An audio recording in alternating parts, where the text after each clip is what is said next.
এয়া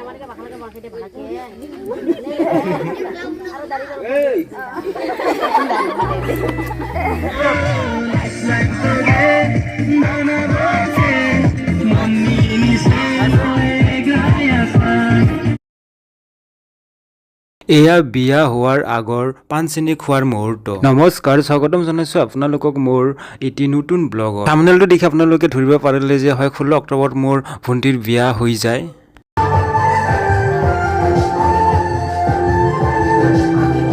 তো গাইজ, মোৰ ভণ্টিৰ বিয়া সৰুকে হ'লেও কেনেকৈ ধুমধামেৰে পাৰ হ'ল সেই বিয়াৰ ভিডিঅ'বিলাক আপোনালোকক কিছু দেখুৱাম। আৰু এই ভিডিঅ'ত আপোনালোকে দেখিবলৈ পাব হাজং সম্প্ৰদায়ৰ বিবাহৰ কিছু নীতি নিয়মবিলাক। পাণ চিনি খোৱা হোৱাৰ পিছত পদূলি মুখত আয়তীসকলে কইনাক বিধিসন্মতভাৱে আদৰিছে আৰু বিবাহখন দৰা ঘৰত হয় আৰু দৰা ঘৰ মাটিয়াৰ হয় গোৱালপাৰা ডিষ্ট্ৰিক্ট আৰু কইনা ঘৰ হ'ল খাৰদাং গোৱালপাৰা ডিষ্ট্ৰিক্ট। আৰু এয়া মোৰ দাদা বিয়া মণ্ডপত ব্ৰাহ্মণৰ লগত মন্ত্ৰ পৰিছে কন্যাদানৰ সময়ত। তো গাইজ, বিয়াখন কোনো প্ৰস্তুতি নাছিলে, তো সেয়েহে সাধাৰণভাৱে হৈ যায় খোব বিবাহখন।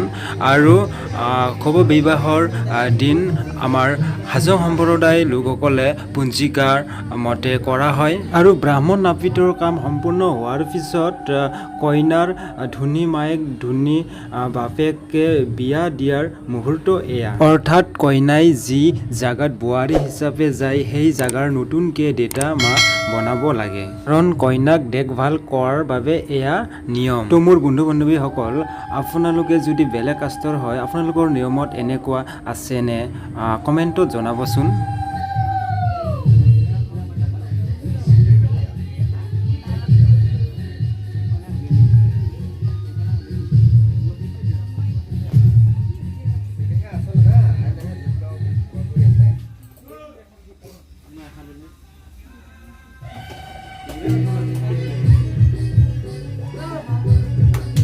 তো গাইজ, ফাৰ্ষ্ট ষ্টেজৰ বিয়া শেষ হোৱাৰ পিছত তো ছেকেণ্ড ষ্টেজ মানে ভৰ বিবাহৰ প্ৰস্তুতি। এই ব্লগটো আপোনালোকে শেষৰলৈকে চাই থাকিব, ভাল লাগিব।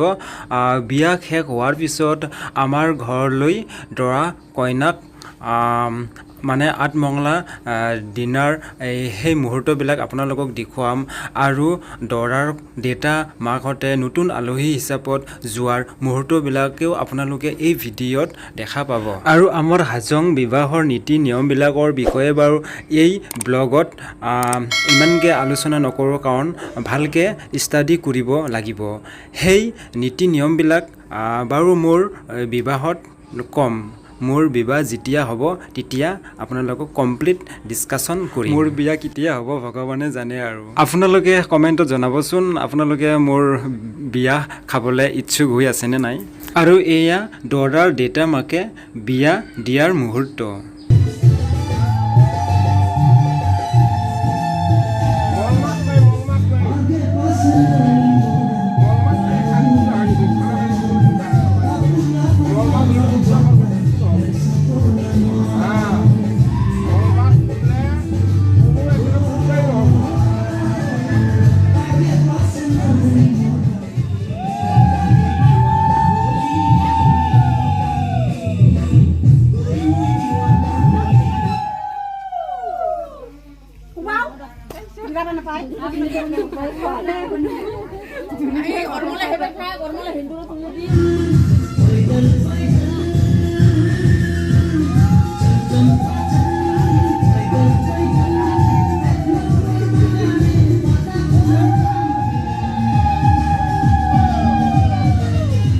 তো গাইজ, মোৰ ভণ্টিৰ খোব বিবাহ ভালকৈ পাৰ হৈ গ'ল। বিয়া শেষ হোৱাৰ মুহূৰ্ত এয়া। আৰু যিটো মোৰ ভণ্টিৰ নতুনকৈ দেতা মা যি বনালে, তো মাকৰ কলাত এইটো ল'লে আৰু মোক মিঠা কৰাৰ কাৰণে সেই ৰসগোল্লা খুৱাই দিলে। আৰু বিবাহত মানুহৰ উপস্থিতি কিমান সেইটোতো বাৰু আপোনালোকক নেদেখুৱালোঁ, কাৰণ এতিয়া প্ৰায় নিশা 2:30মান বাজিলে, তো মানুহটো ইমান নাই, চব টোপনিত আছে মানে।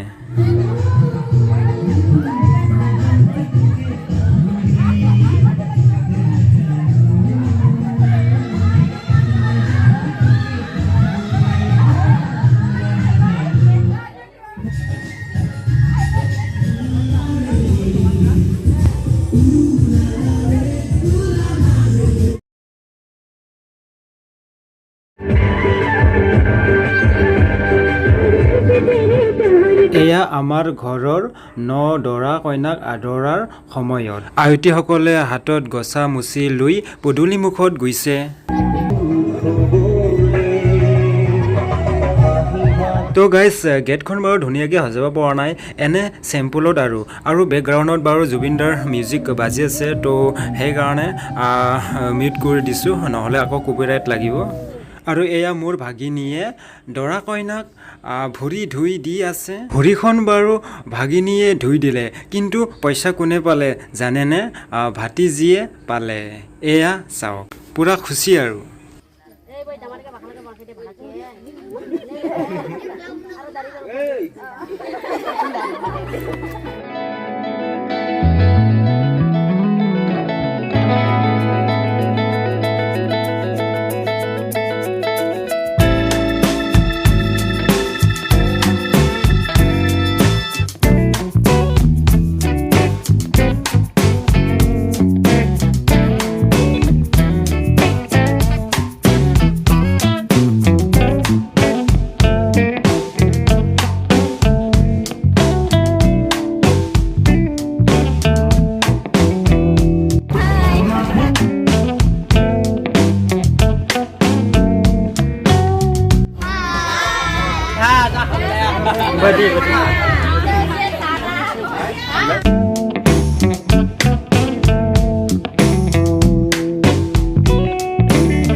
তো গাইজ বিয়াৰ শেষৰ মুহূৰ্ত।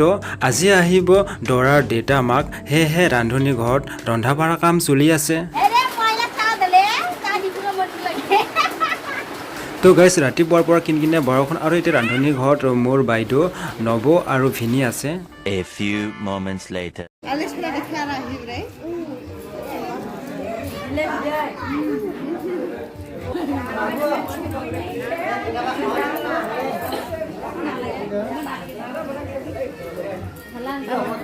তো মোৰ মৰমৰ বন্ধু বান্ধৱীসকল আৰু দাদাসকল বাইদেউসকলতো ভিডিঅ'টো চাই কেনেকৈ পালে?